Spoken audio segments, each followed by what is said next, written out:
All right, what's up? Have you made any progress on Ukraine today? Is Russia serious about peace this time? I mean, you think we settled the war in Ukraine in our 30 minutes in there here in Asia? That's not the way it works. Look, we had a good conversation, a frank conversation. I'm going to tell you what we talked about because these diplomacy doesn't work well when you run to the microphones afterwards. Suffice it to say, I'll tell you what I told you yesterday. The United States, the President's been clear that we want, if we can, we are prepared to play a constructive role in bringing about an end to a senseless war. And we're ready to do that. And we, of course, expressed that, and we've expressed it in other means. So we talked about other things as well, though. Did you talk to him about Russia sharing information with Iran targeting U.S. troops? Well, who says that they are? Are they not? Who says they are? Peg said the knowledge that Russia was enabling in some ways, Russia and China. Yeah, but that's a different question from what you just asked me. Who said that they're doing There's that? been reporting that there's Reporting in the media? Yeah. Oh, then it must be true. So is it It's not in the true? media. It's a leaker. I'm not going to, let's imagine that were true. I certainly wouldn't discuss it in the press. I've already told you guys yesterday something, and I was very clear about it. Nothing that Iran is doing, nothing that anyone's doing to help Iran is in any way increasing their ability to target Americans. What you need to all understand, because we've explained this repeatedly, is Iran has spent the better part of 20 years not just sponsoring terrorism, but building long-range rockets, short-range missiles, and drones. And they were intending to build them a lot more. They were intending to double their stockpile of the stuff you're seeing them use now. They were going to double that. And they were going to use that and hide behind that to say, we're untouchable. We can now do a nuclear weapon, and you guys can't touch us or we'll overwhelm your air defenses, which is why the president had to address this threat. And he did, and he should have. And other presidents should have done it earlier. The world will be a safer place because we addressed it. Unfortunately, you know, in the short term, it creates disruptions. But you know what's really disruptive? A nuclear weapon in the hands of these radicals. In Ukraine, do you sense that the momentum is shifting a little bit in the conflict? And if so, does that manifest itself? I think it's a bloody war. I think it's a very bloody war. I think, you know, Russia's now suffering strikes deep in their territory. That's something you didn't see. At the end of the year, the winter's still going to hit Ukraine, and they're, you know, obviously going to have to defend their airspace. People suffering every day. I think it's the only conflict, I've been told, it's the only conflict that anyone in the military can recall where the killed in action rate is higher than the casualty rate. That's how bloody it is. The Russians, I believe, are losing upwards of 5,000 to 6,000 soldiers a week.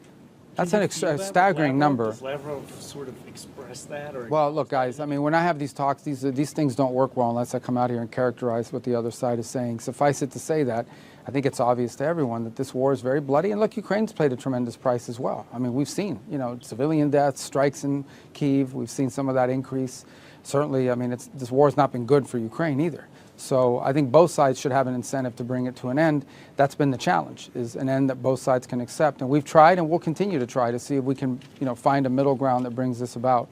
And we're prepared to play that role if the opportunity presents itself. We expressed that today and we've expressed it in the past. Mr. China launched live fire drills in the Taiwan Strait. Yeah. And apparently used water cannon on Philippine vessels near Scarborough Shoal. Yeah, those are two separate incidents. Two separate incidents, right, as your Chinese. Yeah, look, I mean, they know where we feel about those issues. Obviously, we publicly expressed ourselves on the missile launch.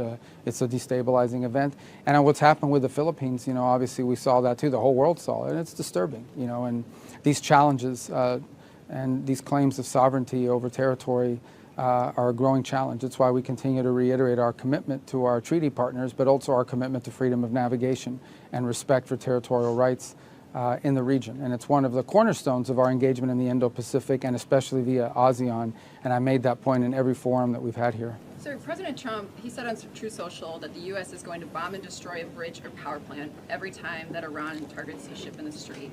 Is he talking about civilian infrastructure there? And do you think that is... This is what he's talking about. Iran is begging us, okay, both directly and indirectly. Let's do a deal. Let's talk. Let's talk. Iran is begging every day. The problem with Iran is every time they make a deal, the people that are in charge there, they either break it or they want to change it. So it looks like they're not ready to make a deal. So they're going to continue to pay a price. And every night the price gets higher and higher and higher. And that's what's happening now. And until maybe in a few days, they'll be ready to make a deal once they realize that this is not a winning proposition for them. And that's what the president is outlining. The idea that this is going to continue, it's not going to continue this way. The price will continue to get higher every single night until they come to their senses.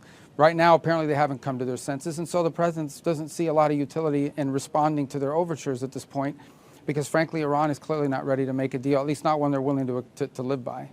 Is he talking Mr. about Secretary, civilian yes, infrastructure, yesterday you were bridges? saying you were hoping that there would be de-escalation in the Red Sea and the Houthis now attacked two Saudi ships. What is your reaction to that? Yeah, look, I hope that they'll stop. They shouldn't really do that. They got suckered into this by the Iranians. You know, the Houthis largely were smart and stayed out of all this throughout the conflict, but they now apparently have gotten themselves suckered into this, going after Saudi Arabia and their ships. And by the way, that's, you know, I was reading reports a few hours ago that there is actually a Saudi fuel ship that's flagged Chinese. It's a Chinese ship. Are they going to blow up the Chinese ship and this becomes a problem for China? This will become a problem for the whole world. But I hope that will de-escalate, because I think the Houthis, frankly, got snookered into this thing by the Iranians, and they were smart to stay out of it, and they should stay out of it, and they should stop. We'll see what happens there. Obviously, it's not a positive development. We'll see what happens. Secretary, what prompted the easing of... I'm sorry, man. I love his little court reporter thing. It's cool. Why didn't the rest of you guys have this? This guy's the smartest guy here. He's Look a at that. trendsetter. We're catching I know he is. You better catch up. All right, go ahead. I'm sorry. Yes, what prompted the easing of sanctions on Hong Kong last week in terms of letting the executive order expire? Yeah, no, there was an easing of sanctions. The executive order expired. The conditions underlying some of those elements no longer existed. There remain other individuals that remain sanctioned nonetheless, despite the executive order is a partial expiration on certain individuals, but not on others. It just depends on the light of it. And you know, the justification and rationale behind that original executive order had sort of, the circumstances had changed in the president's judgment. But there are individuals, there's still a significant number of individuals in Hong Kong that remain sanctioned, that were not covered by the executive order, and that remains in place. And obviously that was raised with us yesterday, but we don't see a change anytime in the near future on that. Mr. Secretary, Russian readout of your meeting also once again mentions Anchorage proposals. Can you please clarify what those proposals are and how relevant are they today? Yeah, I mean, there was no, proposals, we know they've been reported about. They call it 3+2, the trading of terror, but those failed. You can't have a peace deal unless both sides agree to it, and the Ukrainians would not agree to it, and so that's why that effort didn't work. So we'll have to find new suggestions and new ideas, because certainly that one, it was not acceptable to Ukraine at the time, and I don't think it's acceptable to them now either. In fact, it's probably less acceptable to them. So, you know, when peace comes, it'll be because of some new idea and some new concepts. And we're prepared to offer some of those in the right setting and forum if the opportunity presents itself and the conditions are right. We're prepared to play that role in a positive way. Will the president meet with strategy in assisting Manila in terms of putting more strategy in terms of the EDCA sites, in terms of freedom of navigation operations? Will you be conducting more of that soon? Yeah, I mean, look, we're a treaty ally. I mean, the United States and the Philippines have a treaty, and so we'll live by that treaty. We're committed to supporting our treaty partners, and you know, obviously, we've already done quite a bit. In fact, there was a U.S. Coast Guard vessel in the region at the time that this happened, and actually helped stand between the two sides and allowed the individual who was injured to be rescued and brought back for medical treatment. So we're already here, we're already present, we have a role, and we're not going to abandon our allies. We've made that abundantly clear. We're going to have a good relationship with China. Okay, these are the two most powerful economies in the world, two large militaries, two nuclear powers. We have to have a relationship with China. We want it to be as positive as it possibly can be. But that won't come at the expense of our allies and our partners in the region or our presence here either. Sir, it's been a day since we asked you about the Saudi nuclear agreement. Have you had Well, let me refer. No, but let me refer you. I know that was in the press the last few days, but let me refer you back. I think it was in November of last year when the Energy Department entered into this agreement. So the details are there. Obviously, even when the official announcement is made, it will have to go through a congressional notification process, and then we can talk more in depth about it. But suffice it to say that the U.S. is always looking for agreements with allies. I mean, Saudi Arabia is a strategic partner of the United States, and I think, without speaking in specificity about that deal, but in general, we're not the only country in the world that offers nuclear technology. And when countries decide they want to pursue a peaceful civil nuclear program, we'd prefer them do it with us than do it with some other country. It allows us to have influence over the direction that it goes. It allows us to make sure that there are safeguards in place, things of this nature. And in the case of Saudi Arabia, they've been an important strategic partner for us, so it would make sense for us to enter into such an agreement. But obviously the details of it, once it's released, you'll see it, you'll be able to understand it, and more importantly, it'll go through its congressional review process, which is a key part of this, you know, and so there'll be a lot more questions answered at that time. Would you be comfortable with Saudi Arabia enriching and reprocessing uranium? I'll let the agreement speak for itself. Suffice it to say that any agreement that we're going to make with any country in the world on civil nuclear energy is going to be one that will have safeguards in place to ensure that it can't be turned into a weapons program. And one of the best safeguards is to make sure that American technology and American companies are the ones that are involved in doing it. If, on the other hand, a country pursues nuclear technology with another country, well, then we don't really control those safeguards. So, again, Saudi Arabia seeks to have a peaceful civil nuclear program. Other countries do as well. We have a similar agreement in place now with the UAE. And U.S. companies are the world standard in providing that. And so we are always looking for opportunities, by the way, not just in conventional reactors, but in small modular reactors, which is an area that we are increasingly around signing MOUs all over the world to help do as well. To countries that are exploring civil, peaceful nuclear energy, the United States wants to be their partner of choice, and we're always looking for opportunities to be able to make sure that our technology and our companies are the ones that are providing that. Does anybody over here have questions? Because this side is really lopsided. Go ahead. The U.S. put sanctions on China's Moonshot AI for apparently distilling. I don't have any announcement on that today. Go ahead. The Saudis agreed to the additional protocol. It's sort of the gold standard. And if the administration is trying to stand up to say that non-proliferation is a problem in the Middle East, shouldn't that be the basis? Any agreement that we would make on civil nuclear energy with Saudi Arabia or any other country is going to have safeguards in place to ensure that those cannot ever be turned into a weapons program. I mean, that's the gold standard. And obviously, we live in a new era. There are competitors that we face, so we'll have to adjust individual deals to that reality. We're not the only show in town, but we're the best show in town. But we want to make sure that it's our companies they're picking. So again, we understand any deal we enter into with any country will have to go through a congressional review process. And so we will ensure that in order to get congressional approval, we're going to need to have those safeguards in place, whether they're structured differently how they are from other deals in the past or not will depend on the individual deal. On Cuba policy, you said in recent... I'm in Asia. You're asking me about Cuba. It's far. But you said yesterday you're the main guy on Cuba policy, so we should ask. No, I said I'm most of all. You guys were asking me a question about people that are involved in Cuba policy, Right. So no one's more involved in it than me, so go ahead. This is a good question for you. So you said in recent months that the economic system can't improve unless there's a change in the political system.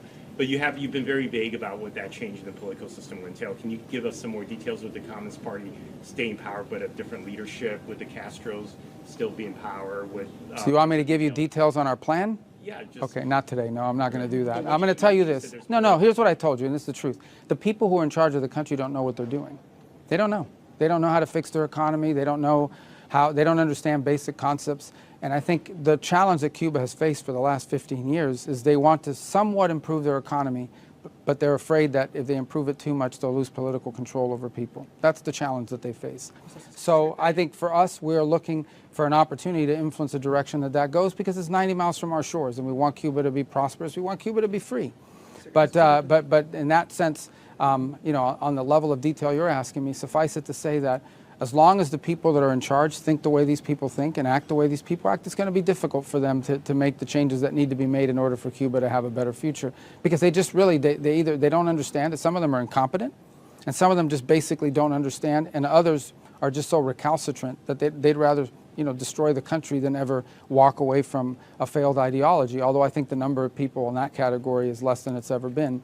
But for the most part, it's just people that don't know what an economy is supposed to look like. They really don't. And because they've always relied on foreign sponsors. That regime has survived on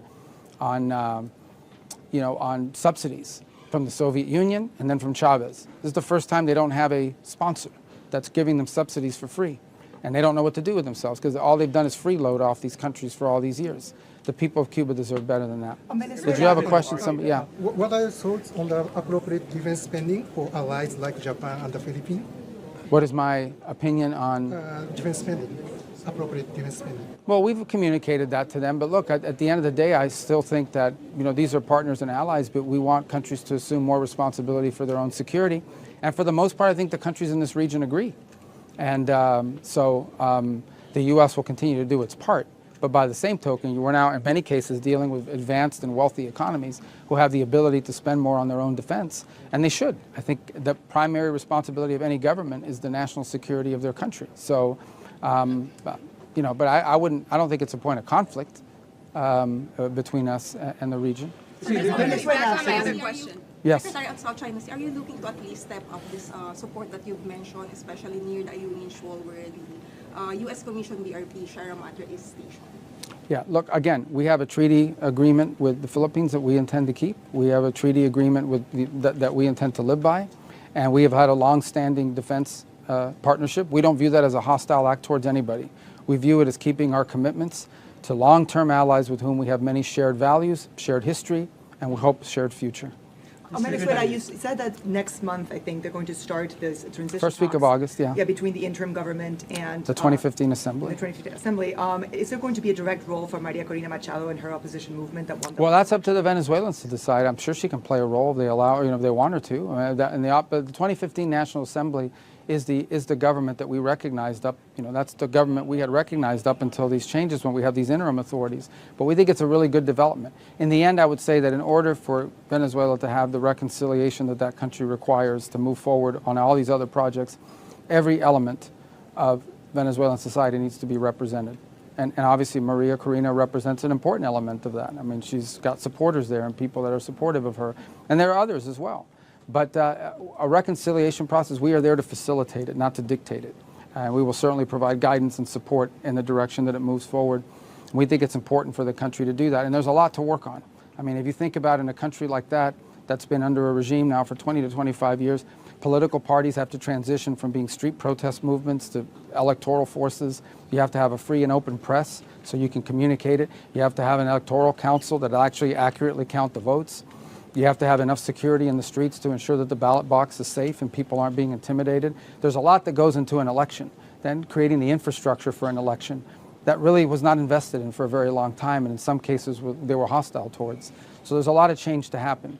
But what it requires is patience, persistence. We have to stay on top of it because these transitions do take some time. They don't need to take a decade or even 5 or 7 years, but they take more than a few weeks, especially when you're dealing with something that's been in place for 25 years. Unfortunately, for the people of Venezuela. There's some prominent Republicans who have said they want you to take over the Iran negotiations. They trust you. They think that you will prioritize Israel's interests, and they're attacking Vice President Vance. Who are these prominent Republicans? Senator Sheehy, the Wall Street Journal opinion page. There's people. Well, that's not Republican. That's a newspaper. Well, you're a troublemaker with these questions. It leans right. No. Look, guys, listen. Here's the bottom line. You know who the lead negotiator is? His name is Donald J. Trump, the President of the United States. That's who dictates our policy. He has a team of people that work together on this. We all have a role to play, depending on what the topic is. We have very good negotiators in Steve Witkoff and Jared Kushner. We have the Vice President of the United States, which is the second highest ranking official, which tells you how the importance we've given this file. Obviously, I have a role to play. The Department of War has had a role to play. That's how we approach it. This doesn't, I mean, it's a combined effort, and it always should be. Do you wish people didn't endorse you to take over the talks yourself? I mean, you're telling me about that, but that's not how our system works. That's not how this administration works. It starts at the top. The president is in charge, and he has a team of people that provide counsel and provide advice, but ultimately whose job it is to execute on the president's directive. We have a great team that works very well together. On that topic, we will work well together on a number of topics. We work together as a team on Lebanon. We've worked together as a team on Venezuela. We've worked together as a team on the Thailand-Cambodia peace agreement that was put together. We've worked together as a team. We have a really good core team that works on foreign policy and national security. And oftentimes it's a multi-agency effort because there's a role for Treasury to play. Sometimes there's a role for energy to play. That's how these things work. It's not one person. It's all these different elements of our government that have to work in conjunction and in concert to execute on the president's directive and on the direction that he's giving us. Mr. Secretary, you've argued that the ICC threatens the sovereignty of the United States and its allies. How do you reconcile that position with the need for an international mechanism to hold perpetrators of war crimes and crimes against humanity accountable? Well, here's how I reconcile it. We're not members of the ICC. We never signed that treaty. We never joined it. And they somehow claim that they have a right, nonetheless, to go after non-treaty members and put heads of state and others in jail.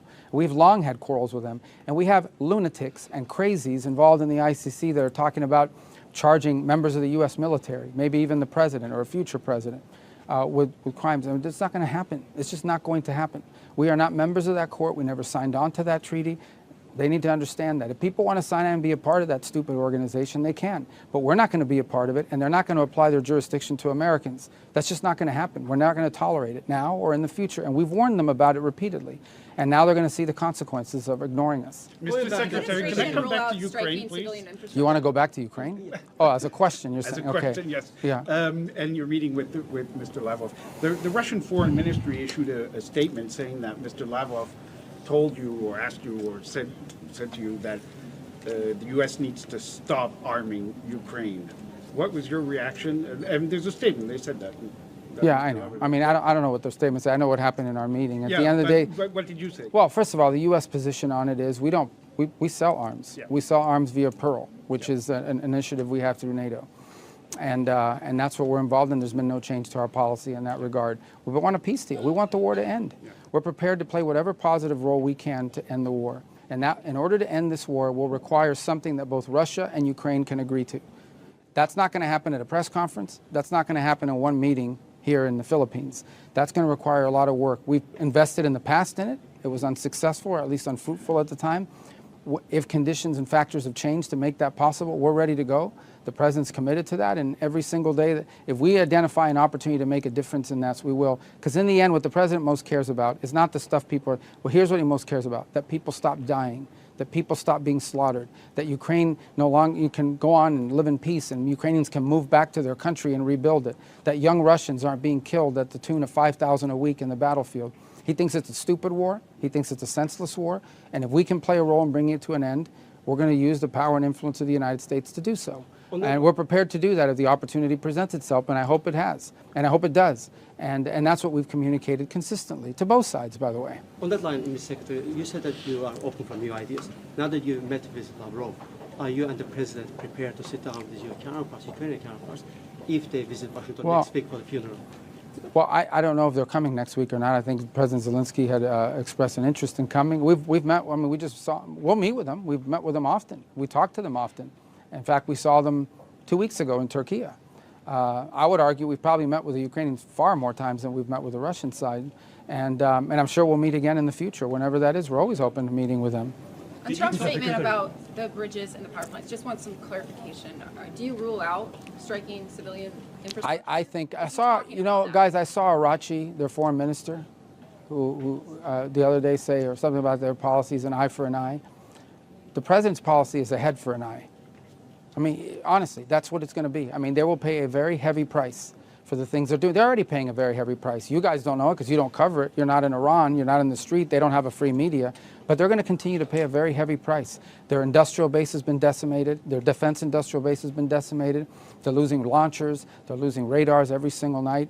They are suffering billions of dollars in damage, and their economy is a disaster. But despite all that, okay, these people who are calling us every day, begging, let's do a deal, they send us messages through other countries, third countries. I mean, they're running out of countries to send. Even I had countries here coming up to me, oh, I just spoke to the Iranians, they want to do a deal. The problem is, every time these people do a deal, they either break it or after they make it, they want to change the deal.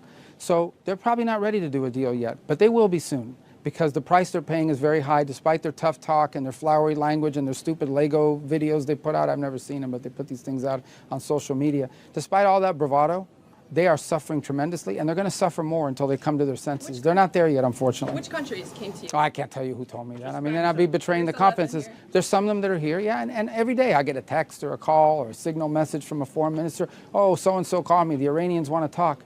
The Iranians want to talk. But the problem with these guys, and in addition to the fact that they're probably fighting with each other, is they make a deal, they agree to something, and then they decide, oh, let's change it after they made it. Or they agree, or they decide, oh, I know we made a deal, but we're going to violate it.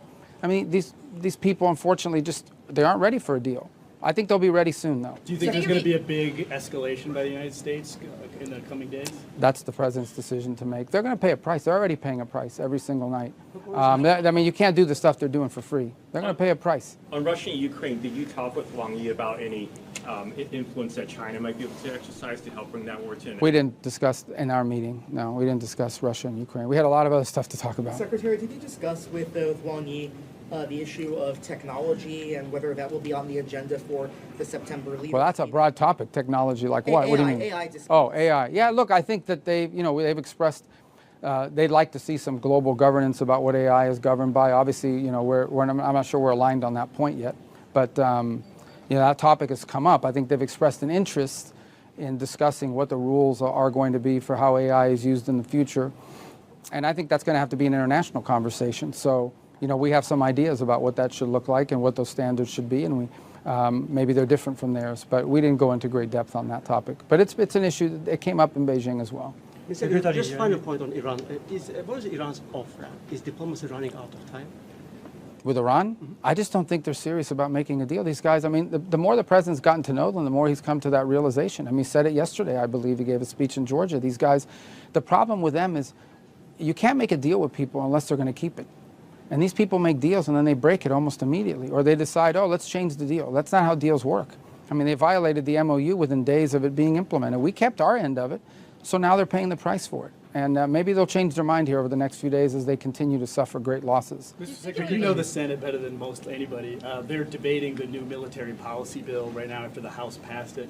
One of the more controversial topics is about fusing the U.S. and Israeli military when it comes to co-production on things.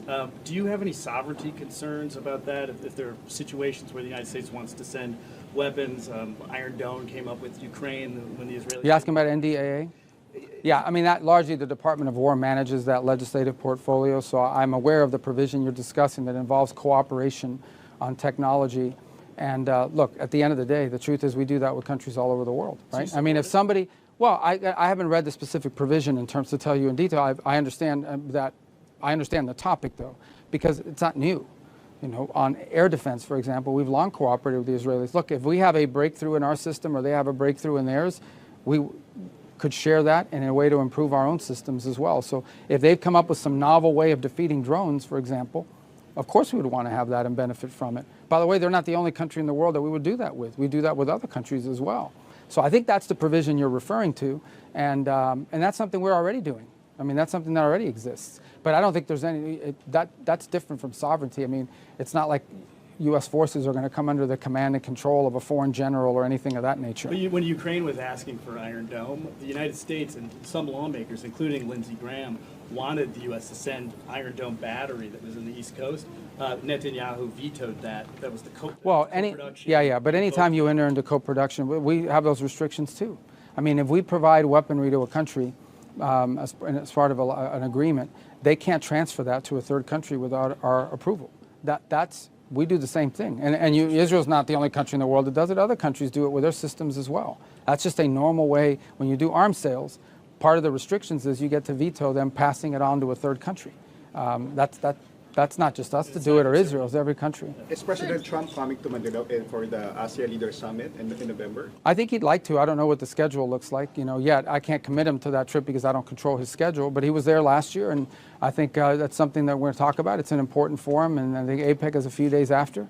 So, but I can't make scheduling announcents for you today. Secretary, would you rule out running for president in 2028? Do what? I'm not answering president questions. Come on, guys. Do you think this visit has eased concerns about declining U.S. engagement in Asia? Are there eased concerns about our engagement in Asia? I mean, we're engaged in Asia every single day. I mean, obviously this is a conference. We're here. We're participating. But we're engaged in Asia every single day. The Department of War is present all over Asia. The Department of State and our embassies are involved every single day in Asia. We have strong partnerships and economic ties to multiple countries in the region. Virtually every country represented here in ASEAN is someone that we deal with every single day. So there's a lot of competing interests in the world, so I think there's always going to be a concern that America is so focused on one place that it can't focus on another. But one of the great things about our country is that it is a large, powerful country. It has the ability to be present in the Western Hemisphere, in the Indo-Pacific, in Europe, in Africa, in the Middle East, and anywhere else where our interests are vital, including the Arctic, by the way. Do you think it would be easier to make a deal with Iran if the United States didn't wipe out so many layers of their leadership? Trump often mentions that they're on the third tier now. Do you think it would be easier to do what? To make a deal? Well, I think the first two layers weren't necessarily the nicest people on earth. So I don't think that, we'll just keep going down the layers, I guess. But I don't. The first two layers were not like reformers. These were not like Renaissance men. You know what I mean? So I'm not. I don't think that the layers are the issue here. They're just look. The system is at the end of the day, it's a country run by radical clerics. I think they have political people in their system, I wouldn't call them moderates, but they at least understand like that hyperinflation is bad, high food prices is bad, gas shortages are bad. But I think when you get to that clerical level, these guys are just oblivious to all of that, and they're destroying their country. These are the people. Understand, Iran is a rich country. Iran can be the richest country in the Middle East if they want it to be, but instead, they take their money and they use it and they give it to Hezbollah, they give it to Hamas, they give it to the Houthis, they give it to Shia militias, they give it to sponsor terrorism all over the world, they give it to try to kill people all over the world, they build drones and missiles and pursue a nuclear weapons program. That's what they spent their money on. If they had spent their money on their people and on their economy, today Iran could be probably the richest country in the region if you want to know the truth. So how many layers do you have Given to that, hit? Secretary, is the U.S. seeking a regime change in Iran or just change in its behavior? I think the U.S. is seeking a denuclearized Iran that will never have a nuclear weapon. The future of Iran, that's obviously, it would be easier to have people in charge that don't want nuclear weapons, but in the end, that's our interest. Our number one interest and the threat they pose to the world is these lunatics in possession of a nuclear weapon. And that's not going to happen, not as long as Donald Trump is president. I don't know if some future president, or I know some past presidents have made some bad deals, and others just haven't dealt with the problem. But our issue and our concern and our focus is denuclearizing Iran. They can never have a nuclear weapon. I don't know how many times the president has to say But this that. group of people who you describe as lunatics, I mean, if they decide to make a deal, the United Well, some of States them are is okay. lunatics, some of them are evil. Some of them are evil lunatics. You can be both. So the you know. United States is okay, comfortable leaving these evil lunatics in place. They just can't have a nuclear weapon. They can't have a nuclear weapon. I mean, imagine what they would do to the world. What changed between now and the beginning of the war when the president made it sound like that was not going to be the case, that regime change was one of the goals of the war? No, he never said a regime change was a goal. From the very beginning, like from day one of the operation, it was very clear that we were going to degrade their missile launchers, their drones, and their factories, and their Navy. Their Navy no longer exists. There